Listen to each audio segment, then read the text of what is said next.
ହଉଛି ପାନ ଚାରିଟା ବନଉଛ ଆଉ ଗୋଟେ ସାଧା ପାନ ମିଠା ପାନ ଦବ ଆମ ହୋମ ମିନିଷ୍ଟର ପାଇଁ ହେଲା।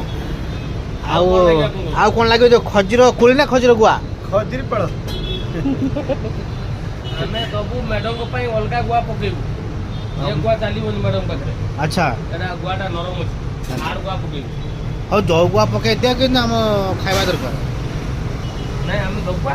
ହଉ ଏଇଟା କ'ଣ ଖଜିର କୋଳି ନା ଚକଲେଟ ଇଏ ନା ଖଜିର ଚକଲେଟ?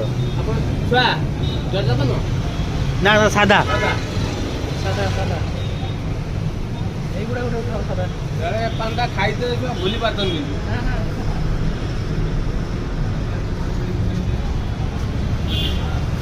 କ'ଣ ବନାରସୀ ବେଟର ସପ୍ ଲାଭ ଛାଡ଼ିଦେଲି 8 ବର୍ଷ ହେଲା। ଜିଗ୍ନିର ପାନ ଦୋକାନ ହେଲା। 10 ଟଙ୍କା ପାନକୁ 30 ଟଙ୍କା ନେଉଛି ଏଠି ଦେଖନ୍ତୁ ହେଲା। ଏଇ ଲୋକଟା ଚିହ୍ନି ରଖୁଛି। ଆଜ୍ଞା ପାନ ମୁଁ କିଣୁଛି 500 ଟଙ୍କା 6 ପାନ। ମୁଁ ବିକିବି କେତେ କହୁଛି ପୁଣି ଅରିଜିନାଲ ସବୁ ବିକିବ ବୋଲି ମଣିଷକୁ ତମେ ମାରିଦିଅ। ସବୁ ଅରିଜିନାଲ ଡୁପ୍ଲିକେଟ କିଛି ନାହିଁ।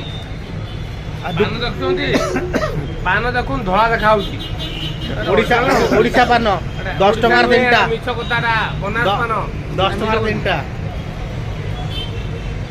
ମିଛ କହୁଛନ୍ତି। ହଁ ନାଇଁ ପାନ ବହୁତ ଟେଷ୍ଟ ସାଧା ପାନ ଦେଖନ୍ତୁ ଭେରାଇଟି ପ୍ରକାର ପାନ ଅଛି। ଆଉ ଯେକୌଣସି ପାନ ଖାଇବା ପାଇଁ ଜିଗ୍ନି ଆସନ୍ତୁ ଜିଗ୍ନି ଆସି ପାନ ଖାଆନ୍ତୁ ହେଲା। ଦେଖନ୍ତୁ ସବୁ ଭେରାଇଟି ପ୍ରକାର ପାନ ଅଛି। କେଉଁ ପାନ ଖାଇବେ କୁହନ୍ତୁ।